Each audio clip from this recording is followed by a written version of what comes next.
Жорлонд нуугдсан нууцыг санаандгүй илрүүлсэн болроо бүсгүйн түүхийг ярихад бэлэн болж байна. За болроо гэдэг бүсгүй даваа гэдэг залуутай ханилд суугаад одоо яг 15 жил болж байна. За анх амьдралаа 0-оос эхэлсэн энэ хоёр сүүлийн жилүүдэд лизингийн болон урьдчилгааны мөнгөө сайхан бэлдээд өөрсдийн хүсэн хүлээсэн 3 өрөө байранд бол орсон. За 3 өрөө байрны өөрөө 2-0-той тэр тусмаа мастер 0-ийн өрөө буюу ээжийн унддаг өрөөнд бас тусгай нэгэн жижиг 0-ыг дүүштэй шийдэж өгснөөрөө энэ гэр бүлийн бас мөрөөдлийг биелүүлсэн томхон зохион байгуулалт болж өгсөн байдаг. За болроо бүсгүй өөрөө хуваарай маникюр болон педикюр янз янзын хумс гоо сайхантай холбоотой ажил хийхээс гадна нөхөр нь нэгэн уул уурхайн компанид хөдөө явж ажил хийдэг иймэрхүү маягтай байсан. За болроо нөхрөө явсан хойгуур нь 2 хүүхэдтэй хичээл сургуульд нь хүргэж өгөхөөс гадна гэр орныхон ажлыг бүр болохгүй бол жижиг сайжиг юмнуудыг нөхрийнхөө гарыг харахгүйгээр засчихдаг тийм элдэвтэй аатай хүүхэн байдаг. За ингээд нэгэн удаа даваа амралтаараа ирчээд гэртээ хэвтчихсэн. Энэ үед болроо бүсгүй өөрийнхөө жорлонд ороод оройны бэлтгэл ажил буюу унтах бэлтгэл ажилдаа ороод нүүр амныхан будаг шунхыг арилгаад ингээд байж исэн. За ингээд бийцчээд усаа татхад бол яагаад ч юм бэ энэ жорлонгийн ус нь нэлийн хүч муутай бага хэмжээгээр гоождог.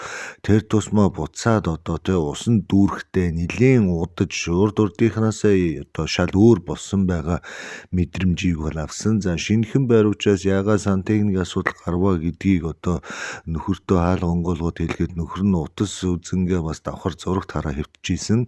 Энэ жорлонгийн сул дурын артлын ус хураа гурчин асуудалтай болчихсон юм шүү. Энийг нэг сайхан янзлаад наануу цаануу болгооч эр хүн юм байна да чи чин гэхэд нөхөр нь за би маргааш нас нэг харьяа орой болчлоо ус мус гоожуулаа шажигнуулаад яах вэ? Маргааш уулыг гэж хэлээд үл тоосон байдаг. За ингээ болроо нөхрийнхээ хажуугаар ороод унтаж амраад маргааш улсан нөгөөдөр улсан ингэж идэл даваа явах болсон. За ингээ даваа явсан үед нь нөгөө ус тусганд гараад усагнаад дүүрхгүй уддаг удахаараа усыг гоожуулахад маш багаар гоождөг. Тэгээ жорлондоогоо тэр бохрыг цааш нь хангалттай бас түлхээд явахгүй хэмжээний хүчгүй байгаа нь болроо бүсгүйд зовёртой байсан. Өдөр болгон өглөө орой болгон энэ 0-д орж байгаа учраас нөхөрлөгөө байн гомдолсон. За энэ амралтаараа очихоор наадах хичээнэг ард нь гарандаа энэ төр гэсэн юм яриад л ирсэн. Ахиад оролцсон бүтсэн барьсан байхгүй сарга дараагийн амралтанд явсаар байгаад нэг мэдхэд сар гарan болдог. За энэ үед болроо бүсгүй бүр ууралсан байгаа. За чи энийг янзлж засч чаддгүй юм бол би сантехникчин хүн дуудаад энийг ингээ салгуулад янзлуулчаа. Орон сууцэн захиалах өгөхөд маргааштай л хүрээд тэр чи ч ямар хаашаа юм бэ? 0 омооло янзлмаар штэ гэдэг хэлэхэд нөхөр харин тийм ээ би ч бас уснаас чинь залхаад энэ унтлагын өрөөний энэ мастер угаалтурт бол орж чадахгүй за том өрөөнд байгаа 0 руу орж байгаа гэдэг үгийг бол хэлдэг. За ингээ болроо нөхрийгөө дэлгүүр хоршоо явцсан байх үед мастер унтлагын угаалгын өрөөндөө юмаа янзлж хагаад ер нь энэ ус сураагуурт юу болоод байгаа энийг би өөрөө янзлсан чи яадгийн гэдэг үгээр арын сураагуурын ширмэн паалантай хүн тагийг өргөж авсан. За өргөж яваа доторхыг харахад яхахгүй маш бага хэмжээний ус байгаа нь мэдэгдсэн. Тэр тусмаа хөвөгч буюу ус ингээ тодорхой төвшөнд хүрэхэд өөрөө автоматар зогсоодог тэр хөвөгч нь хүртэл энгийн сайхан ажиллагаатай ус гоожуулдаг карант нь хангалттай хэмжээний ус даралттай ус орж байгаа нь бол харагдсан байдаг. За ингээд нэлээд сайн шавхарж байгаа усыг хараад байж яг тэр сураагуурын ёроол харууттай хар зүйл байгаа нь бол нүдэнд торч харагдсан. За болроо бүсгүй гайхаа жорлонгийн энэ хураагуур дотор юу харуут өгдөг үлээ гэд хүүтэн ус руу гараа дүрээд тухайн зүйлд хүрэхэд яхахгүй гялгарууттай зүйл байгаа нь мэдэгдсэн байдаг. За энэ зүйлийг өргөж гарч ирээд ингээ харахад яхахгүй бодолтой ямар нэгэн үл мэдэгдэх зүйл энэ хураагуур дотор байгаа нь ойлгомжтой болсон байна. За ингээ энэ зүйлээ гаргаж ирээд ус туслаад байсан учраас хажуудлагын өнжүүлсэн байсан нүүр гарын алчуурыг гаргаж ир тавьж байгаад тэн дээрээ нөгөө уудтай амаа тавьсан. За эргээд нөгөө ус ороогоор руу гарахад зовлонгоос ангиж ирсэн ус ороогоор шар хийтэл усанд ороод сар хийтэл дороо дүүрээд ерөнхийдөө урд шигээ сайхан хэвийн бэлэн байдалд орж байгааг хараад болроо бүсгүй бол зовлонгийн шалтгаан асуудлын гол цөмийг бол олоод түүнийг нуухыг ингээ авснаа бол баярлж ойлгосон байдаг. За ингээд баярсан хүн бас болоогүй нөгөө уудтай үйл мэддэх зүйлийг өргөөд усын тусаг нуулаад алчуурн дээрээ барьсаар галтгооныхоо ширээн дээр тавьсан. За удалгүй даваа гэдэг залуу эрхэнд өгч исэн. Эрхт нь хамтдаа задлах уу эсвэл төрүүлээ задлах уу гэж болроо бүсгүй хэрэгэлсэн ч гэсэн өөрийнхөө сонирхолдоо хөтлөгдөж үзүүрээс нь эртээ хаачаар зүсээд онгоолгоод үзэхэд бол доторх нь хувь хуурай байсан. Үнэхээр сайн боож баг гэж скотчсон учраас ус нэвтрээгүй байсан байдаг. За ингээ болроо бүсгүй барьцаа ахиулаад тухайн уудын доторхыг ил гаргахад яхаарахгүй $100-оор бүрдүүлсэн олон тонны мөнгө байгаа нь бол мэдэгдсэн. Тэр тусмаа Америк доллар $100-ын дэвсгэртүүдийг ингээд эмх цэгцтэй эрзэндээд боогоод багалсан байгааг хараад болроо бүсгүй нөхөртөө бол асар их гомдсон гэж. Энэ 15 жил энэ хоёр нойлоос амьдралаа эхэлсэн. Сая лизингийн байр заримдаа хоол хүнс үндний мөнгөгүй болно, хүн амтнаас зээлэн цалин мөнгө энэ төргээд янз янзын хүн амтнаас ясаа нүүр амаа улаалган байран байж бас нэг хоол унд махны мөнгө ийш тийшээ орох адаглаад бүр бензиний мөнгө хүртэл авч исэн тэм тохиолдол болроод байсаар байтал даваа гэдэг нөхөр эхнэрээсээ нууж бочки буюу жорлонгийн артлын ус хураагуур дотроо яг ингэж бэлтгэсэн $20,000 буюу одоогийн ханшаар 72 сая төгрөгийг дэвгийтэл нь боогод багалдсан нөхрийгөө ийм новшин зан гаргасанд бол болроо үнэхээр итгэж чадахгүй байсан гэж. За ингээ болроо бүсгүй тухайн мөнгийг хараа салгалаад ойлгоч хэцүү, инээгч хэцүү ийм байдалтай байж байхад хаалга дугас даваа бол орж ирсэн. За даваа өөрийнхөө мөнгө төргөндөө тааруулаад хоёр ууд хагас жижигхэн хоол ундны барьчихсан хоёр хүүхдээ сургуулаас нэрхээс өмнө орж ирсэн. За орж ирээ ширээн дээр байж байгаа бодолтой хар уудтай зүйлийг хараад царай нь бол нэлээд сонирн болсон.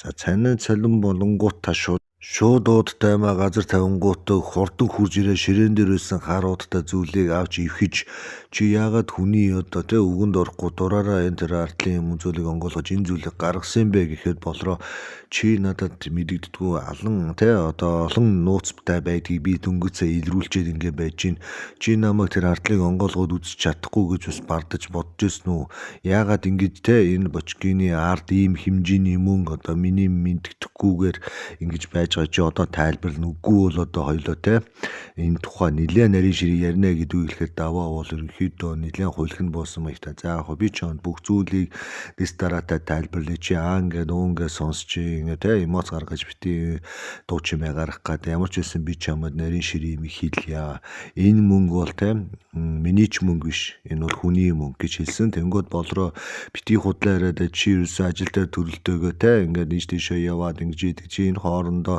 хинт зориулж яах гэж чи ийм $20,000 ингээд цуглуулж нууж ирсэн энийгээ чи надад хэлэх хэрэгтэй урд нь энэ мөнгө яг хаана байсан бидний хэцүү үед яагаад гарч ирээгүй мөнгө гарч ирж байгаа гэхэд даваа бол харин би чамд хэлээд энэ мөнгө бол бидний мөнгө биш миний дүү Пүрвэгийн мөнгөө Пүрвэ энэ мөнгийг надад ахаата хадгалж би буцаагаад авнаа оронд нь тэгээд $2,000 танд өгнө гэж хэлсэн учраас би $2,000 нь хаа ингэж бодоод хэсэг хугацааны турш энэ мөнгийг хадгалж байгаамаа гэдгийг хэлэхэд болроо бол итгээгүү чи дүүгийнхаа нэрийг барьж худлаа үнэ юм ярьж гин чиний дүүгийн мөнгө гэхээр би хамаг сонор сэрэмж бас бус юм ингээд ийш тийш нь чулуудчаа чамд итгээд амын чин дагаа баймж бодож гин үгүй энэ бол чиний мөнгө чи $20,000 надаас нууж энэ олон жилийн хугацаанд яаж цуглуулсан энийг сайхан деталаар нь ярь гэхэд даваа үгүй яхаарахгүй юм мөнгө бол Пүрвэ бол миний дүүгийн мөнгө байгаамаа гэдгийг хэлэхэд болроо бол Пүрвэ чинь дөнгөж саяхан шорон оронгоос судлагдсан урдан залингийн юм тэргээр бас ингээд шоронд орчоод гарч ирсэн хүн энэ мөнгө тэгэхээр бохир мөнгө бол таарна үнэхээр чиний дүүгийн мөнгө юм бол энэ мөнгө ардаа хар толбтой хар мөртэй энэ мөрөөр нь цагдаа зэрэг эсвэл өөр хүмүүс мөрдөж мөшгөөд манай гэр оронд орж ирнэ. Энэ гэр орон гэдэг чинь чив тэр энэ гэр орон биш. Энэ үр хүүхдийн чинь аюулгүй амар тайван байх ёстой гэр орон. Энэ герт чи аюулыг өөрөө авцраад бочгийнхаа ард ингээ нууцсан тэ янз янзын зүйлийг хүлээгээд байж байгаа чинь өөрөө өөрийнхөө гэр бүлийг амар эрсдэлд оруулж байна. Манай монголчуудад байдаг нэг муухай зам байдаг. Чи тэрийг их тод харуулж байна тэ найз нөхөд одоо тэ хамт олон баяр ёслол тэмдэглэл бүх зүйлийг дандаа хүүхдийн аюулгүй байх ёстой. Тэр галгууламтанд олон гадны хүмүүсийг авчирч гахаа нохоо шиг идэж юуж дараа нь тэ янз янзын эрүүгийн болон иргэний гэмт хэрэг зөрчил хүчин танхаа гардаг. Энэ бүх бохир зүйл монголчуудын энэ муухай школтой холбоотой шүү гэдэг болроо нэлээд чанга орилж хэлэхэд даваа ихнэрээ тайвшруулах гад гүй эн чи ерөөсө $2000 зориулсан те $2000 авчих юм бол тэгэл ерөнхийдөө болчих мөнгө байгаа. Үтсэн $18,000 эх сард өөрөө ирээд авчих чи ерөөсө жоохон хүлээч чивтэр тугаасаа $2000 хэрэг байгаа. Лизэндээ бас хөтөлөхөд бас хааян ерөнхийдөө те ямар ч тийм одоо бохир мөнгө бишээ гэдэг хэлэхэд болроо энэ мөнгө бохир биш гэдгийг чи яаж мэдээд байгаа. Заллингийн хэлгээр те заллингийн хэрэгээр аавын дорсон бүрвээ дүүгийн чинь одоо хамтран одоо те оролцогч хамжигч маягаар одоо ингэ хэрэгт бид нэр одоо оролцож байна. Тэгэхээр энэ бүх мөнгө бохир зүйлийг одоохон зэгцэлэхгүй бол би одоохон цагдаа дуудана гэдэг гар утсаа гаргаж 1 2 1 0 2 яг дардгийн даваан дээр даваа болдрогийн утсыг булааж аваа. За би бүх зүйлийг үннийг хэлж яана өсрөмсөө болоо гэдэг хэлдэг. За ингээ утас руу харахад яхахгүй одоо те дуудлага бол авагтааг нь бол ойлгогдсон. За ингээ болроо даваагийн ахиж юу ярихыг сонссон. Даваа хэлсэн. За энэ мөнгө бол минийх биш гэдгээрээ биш. Пүрвэгийн мөнгө гэдгээрээ пүрвэгийн мөнгө. Гэхдээ пүрвэ энэ мөнгөнийхөө түүхийг надад хийлэхдээ одоо хонжирт суглаанд хожоод $20,000 хоцсон. Тэгээд яагаад өөрийнхөө гэр оронд одоо те ингээд яагаад нууж хаахгүй надад авчирч өгсөн юм бэхээр хамгийн ихтгэлтэй өөрийнхөө ах өөрөөс нь урахгүй хүн гэдэг учраас над дээр ирсэн. Тэгээд надад $2,000 санал болгосон. Энэ мөнгийг гэртээ нуулгачаар өөрийнхөө те одоо салж байгаа Сараа гэдэг эмэгтэйтэй бас энэ хонжирын мөнгийг шүүхээр орох юм бол бас 2 хуваагдчих эсвэл бүр 3 хуваагдчих тийм эрсдэлтэй байгаа учраас пүрвэ надад одоо энэ мөнгийг байрч орж ирж би одоо нуух газар олдохгүй. За чамаг яг педикюр маникюр хийдэг учраас бас те ус мусанд одоо гар мурууга дүрх дургу учраас чинь энэ бочкины арал өнгийгөө байхгүй байх гэж одоод энэ хүү мөнгийг ийш нь хийчихсэн маань бас буруу боллоо. Ерөнхийдөө энэ мөнгө бол бидний мөнгө биш. Ягаргүй пүрвэгийн мөнгө, пүрвэгийн одоо те хонжир тоглож олсон мөнгө байгаа. Тэгэхээр энэ мөнгийг одоо шүүхийн дараа л одоо пүрвэ өөрийнхөө нэр дээр ч юм уу данс руу шилжүүлж хувиргаж авах тийм зорилготой явж байгаа гэж хэлсэн. За тэнгууд болроо даваагийн энэ үгийг сонсоод пүрвэ одоо ийм аатай азтай залуу юм уу? Ийм хэмжээний мөнгө өцсөн үнэхээр үнэ юм уу? Артлалаасаа те хар мөр дагуулсан эвгүй одоо мөнгө төгрөг байх юм бол одоо цэрэг цагдаа мөрдөнгийнхэн эрүүгийн ерэн сурвалжлагын араас бижигт л орж ирээд энэ хэдэн хүүхдүүдийн чингэр орныг самраач ивтэрийг энд те чарлуулаад гавлаад гэмтэргийн хамжигч оролцогч гэж цааш нь аваад аав ээжийн хаалга руу татуулчвал чи бидний амьдралд эрсдэлт орно штэ гэхэд даваа хилээд энэ мөнгө ч ерөөсө хонжирын мөнгө би тийм эрсдэлтэй юм хийхгүй гэдгийг хэлсэн. За тэнгуут болроо тэгвэл чи өөрийнхөө төрсөндөө пүрвэгээ дууд үнэхэрийн энэ мөнгөтэй тийм учиртай юм уугүй юм уу гэдгийг одоохон дууд гэж хэлсэн. За болроо давааг уцаар яриад пүрвэтэй ярьж явах үед одоо те спикер дээр нь тавиулаад сонсч ирсэн. Энэ хоёр бас би энэ лугаа нүдамаа ирмэлцэж хор найруул самрах үе гэдэг дээр болроо бол үнэхэрийн хайж исэн учраас энэ хоёрыг спикер дээр нь яриулаад яралтай хүрээд тэр ярих юм байна гэсэн. Пүрвэ бол яг ажил төрөл байхгүй учраас дахиад ячиж гинэ гэдэг хэлдэг. За пүрвэ гэдэг даваагийн дүү залуу бол яг заллингийн эргээ шорон сууж хагаад гарч ирсэн. За Сараа гэдэг бүсгүйтэй гэр бүл байсан.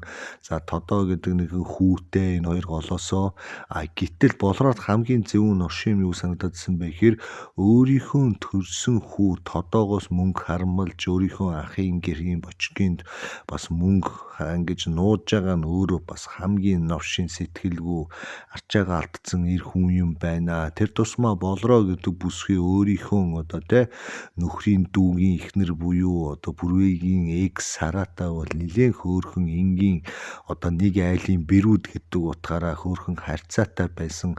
Сараа гэдэг бүсгүй те пүрвэгээс бол шорон орон руу их олон очиж хоолунд эргэлт их авч ирсэн те хорхийн төөхүүд болон 9 шидийн зэрэг дарга дээр захаа занаа барьж одоо эргэлт хүлээлэг одоо юу байдیں те янз янзын баярын ёслол шорондолоо илгээмж оруулах захидал занаа зөөх бүр бас те янз янзын тийм үйл ажиллагаануудад одоо сараа бүсгүй оройлон энэ пүрвэгийн төлөө одоо зөндөө зүтгэжсэн гэдгийг болроо мэдчихсэн. Гэтэл хүн яг салгаа тулаад ирэхэд 5-10 цаасаа зовлонгоо хамт хуваалцж исэн сараадаа өгөхгүй тэр тусмаа өөрийнхөө төрсөн хүү тодоодоо хялаалахгүй байж байгаад ганцаараа идэж уух гэж байгааг болроо мэдэрсэн учраас даваад бас уурлж исэн. Яагаад даваад бас уурлаад байгаа юм гэхээр өөрийнх нь одоо тэ дүүгийн төрсөн одоо хүү тодоо гэдэг хүү чинь их өөрхөн тэр тусмаа даваа гэдэг залуугийн бас тэ одоо яс цус мах нэгтэй ийм хүүхэд байхад ядаж пүрвээг боддгоо маа гэхэд тодоо хүүг нь яга боддгоо юм бэ? Яагаад сарааг боддгоо юм бэ? Яагаад эднийхэн юм муухай юм бэ гэдэг дээр болроо өсөхийн нэлийн зүүн хурж ирсэн. За удалгүй хоогт дуурч пүрвэ орж ирсэн. За пүрвэ инээ талдчихсан орж ирээд ахыгаа дээрэс нь бэрэгч болроогоо байгааг хараад за ямар хоол ундтай намайг дуудаад энэ төр гэсэн юм яриад инээ чанаагаад галтгоонд орж ирсэн. Урд нь бол яг пүрвээг ирж байгаа сургаар болроо за нэг хоол ундаа идээ суудсан бол одоо пүрвэ бас өсөж ирж байгаа гэхэд бас нэг шинэ тогоо тавиад бас нэг хоол унд багсардаг байсан учраас энэ удаа бол үнэхээр хоолгүй хоёр хувцас цайсан царайтай хүнд сууж байгааг хараад пүрвэ бол гайхдаг. Пүрвэ гайхаа за та нар чи юу болов хоол ундаа хийсэн юм уу хийгээгүй юм уу гэдэг ихэд болроо те тэр хоёрыг бас биеийн лугнуудаа маавалцчихъя гэсэн шиг яг хоёр тал руу ингээд нүдрүү ингээд хараа сууж ирсэн. Харуулж сууж явахдаа асуулт асуусан байдаг. Энэ 20 мянган долларыг яагаад чи манаа те одоо арталын 0-ийн өрөөнд өөрийнхөө сейф мит ингэж хадгалж өнөөдрийг хүрснэ деталь болгоноор нь тайлбарлахгүй бол би ярьдаг газар руу ярьж та тэ авдаг арга хэмжээнүүдийг авах гад залгуулаад даваа ит хоёрын одоо тэ сал сандах одоо юм эзэгтэй байдал үүсэж чинь одоо чи энэ бүх зүйлийг хагалж ярих юм бол яар гэдэг хэлсэн. За тэнгууд пүрвэ за на 20 мянган доллар ч юм бол миний мөнгөө яхарахгүй хожичоо тэгээд энэ бүх хоцсон мөнгө данс тооцоороо хийх гэхээр одоо шүүхтэр явагдаж байгаа салтын гэрээ янз янзын зүйл дээр бас хамаргонд нөртөж энэ мөнгийг мэдээж 3% тэгээ 3% хараа 12 баг 13 мянган доллар нь сараг руу одоо шилжиж чинь би нэг зоохон доллартай үлдэж чинь тэгэхээр надад бас мөнгө төр хэрэгтэй байгаа учраас нэгэнт явж байгаа хүнд 5-10 цаас ялгаалахгүй гэсэндээ ийм асуудал гаргачлаа. Тэгээд та хоёрт бол алдаад байх юм байхгүй. Энэ мөнгө чинь хоцсон барьсан баримт бичиг бүх юм байгаа бохир мөнгө бол биш. Тэгээд даваа та хоёрт ч бас нэг 2000 доллар хэрэгтэй болов гэдэг бас хүний нохоо идтэй те одоо өөрийн нохоо идэх чинь ахтаа ингээ хадгалуусна миний буруу юу гэдгийг хэлэхэд болроо чи миний гэр оронг те өөрийнхөө бузар буулаа те муухай юм хадгалдаг агуулдаг үүрс ав гэж бити андуураараа одоохон 20 мянган доллар аваад гараа явуучих гэдгийг хэлдэг. Тэнгууд даваа чи миний дүүтэй айтайхан яриа над ч юм бас зовлон жаргал үтсэн ирэх хүн гэхэд болроо чиний дүү зовлон жаргал үтсэн үү те зогтөр ямар яасан байна уу хамаа байхгүй ямар ч үсэн энэ мөнгө аваад биднийг 50 орхиод яваа гэдгийг хэлэхэд пүрвэ үгдөөгөө хар удтай 2000 доллараар бариад бол хаалгаар гарсан. За даваад үе хараас залгын ахна гэж хэлээд үлддэг. За ингээ болроо даваа хоёр юмнээс хойш хооронд бол юм яриаггүй. Даваа өөрийнхөө одоо том өрөөнд зургтны өдөөс хараа тэгээд одоо унтсан. За болроо жоохон өөрийнхөө өрөөнд ороо шүнжэнгөө нойр нүрхгүй тэр тусмаа сараа гэдэг одоо тэ нэг альд бэр орсон нөгөө бэр нь яаж энэ амьдралын төлөө зүтгэж ийлээ яаж одоо тэ шүүхэн шийдвэр гүйцэтгэх газрын хаалга үүдийг хэдэн өдөр царай аачлан нөхөр дээрээ эргэлт оруулж тэ элдв шуудан дамжуулж шорон оронгоос бичиг барианд бүх хэрэгтэй юмнуудыг наан цаана хөөцөлдөж ийсэн хохирогч мохирогч янз янзын хүмүүс гэр орны хаалгуудын нүдэд зовоож явахад нөхрийнхөө тал бат байж те үр хөвгтөө өсөхөөс гадна шорондоогоо нөхрөө хүлээж ямар их дэсвэр төвчээр gaаж шавцруун энэ амьдралыг туулсан бэлээ. Гэтэл нэг юм уу одоо 72 сая төгрөгийн те наануу цаануу харчаад юм новшин яаш гаргасанд болроо үнхээрийн одоо унтаж чадахгүй байсан. За ингээд өглөөний 6 цаг болгоод болроо хамгийн түрүүнд уцаа гаргаж ирээ сараа руу залгахад сараа бас ажил дээр ирээд цаг болж гинэ буюу өглөөний 5 цагт бас ажил төрлөө эхэлчихсэн байгаа байдалтай сууж исэн. За болроо уцаар түүнд болсон бүх зүйлийг хийлээ чамаас нууж манай гэрийн жорлонд $20,000 нууж агаад баригдаад энэ нарийн ширийн зүйлийг би бас чамд хэлж гинэ. Чи наадхаа өмгөөлөгчдөг хэлээ те. Салтынхаа бас төрөнгийн маргаан энэ гэдэг зүйлдээ нэмээд явуул та хоёрт хэрэгтэй штэ гэдгийг хэлэхэд бол Сара бүсгүй утасны цаанаас тийм үү гэхээсээ илүү маш гүнзгий те. Одоо уртаар амьсгаал авж байгаа тиймэрхүү одоо чимээг сонсоод болроо бүсгүүд бол үнэхээр юм бас аюу хэцүү гонхтой байсан байдаг. За ингээд энэ хоёрын утасны яриа дууссаны дараахан 2-7 хоногийн дараа Сара бүсгүй өөрийнхөө өмгөөлөгчийн хамт нотлох баримтуудыг хангалттай цуглуулсан гэрчийн мэдүүлгийг сайн авсан учраас одоо шүүхтэй дахин хэмжлийг нэмэлт мөрдөн юугаар гаргаж тухайн одоо шинэ авагдсан мэдээлүүд дээр одоо шүүхийнхэн бол одоо хяналт анализ хийгээд даваа бишээ пүрвэгийн одоо дансыг төгжих орж гарч байгаа бүх мөнгө төргөнд нь хяналт тавих энэ бүх нарийн зээлүүдийг бол одоо хийж чадсан. За ямар ч байсан пүрвэд одоо $20,000 бэлнээр нөхсөн одоо тухайн одоо лотоны газрын бас санхүүгийн албаны бас бичиг баримтыг хүртэл одоо гэмтэргийн одоо за гэмтэрэг цаашаа энэ хэрэгт бол авагдуулж нотлох баримтаар бол бэхжүүлж авсан байдаг. За ингээ пүрвэ ямар ч байсан одоо гэрүүл салтын одоо хурлаар орж энэ $20,000 одоо үнэнд гүйцэгдэж хурааж өгсөн. За болроо гэдэг бүсгүй үүнээс хойш нөхөртөөгөө ерөнхийдөө яриа хандлага хамаг юм нь бол одоо нэлийн хөндийжсэн. За даваач бол яг өөр ажил төрөлд яваад ирсэн. За ирснээсээ хойш энэ хоёр ерөнхийдөө салж нийлнэхээсээ илүү даваа ерөнхийдөө анх их нэртэй танилцж байсных шигээ бас эхнэрийнхээ арга ивийг олох гээд наануу цаануу цэцэг мэцэг янз янзын зүйл бариад бол ирж исэн байдаг. Энэ тэгээд даваад бас юу гэж ойлгуулсан бэ гэхээр яг хуу даваа өөрөө нэгэн орой болоод хэлэхтэй $2,000-т нь бол хорогдож энэ хүү зүйлийг хийсэн. Гэхдээ нэлээд амар бохир мөнгө байсан бол угаасаа хийхгүй байсан. Гэхдээ яагаад ч бодоод байсан ерөнхийдөө өөрийнхөө амьдардаг гэр орон ар гэрийг эрсдэлд оруулж ямар нь мэддэхгүй мөнгө төргийг ингэж оруулж гаргаж ил талдаар ингэж юмд хамжигч байна гэдэг маань өөрөө $2,000-оос илүү эрсдэлд оруулна. Тэр тусмаа чамаас бидний гэр бүлийг бас хоёр хувааж дунд нь бас хоёр хүүхэд маань үрэгдэх ийм үнэн дүнгээр тооцоолохооргүй хэмжээний хохирол гарах байсныг би сүүлд ойлгосон. Тэгээд ямар ч байсан надтай энэ хүртэл хамт байгаа. Одоо байгаа чамд маш их баярлалаа. Үүнээс хойш түүнээс цааш ахиж одоо иймэрхүү тэнэг алхмуудыг хийхгүй гэдэг үгийг эхнэртэй хэлэхэд эхнэр болроо нь бол асар ихээр бас баярлсан. Гэхдээ баярлсан ч гэсэн баярлаад энийгээ дэхгүй дотогшоогоо инээжсэн ч гэсэн гадагшаа бас тэнгэр харсан таазширцсан маягтай бол гөлийгөө сууж ирсэн байдаг.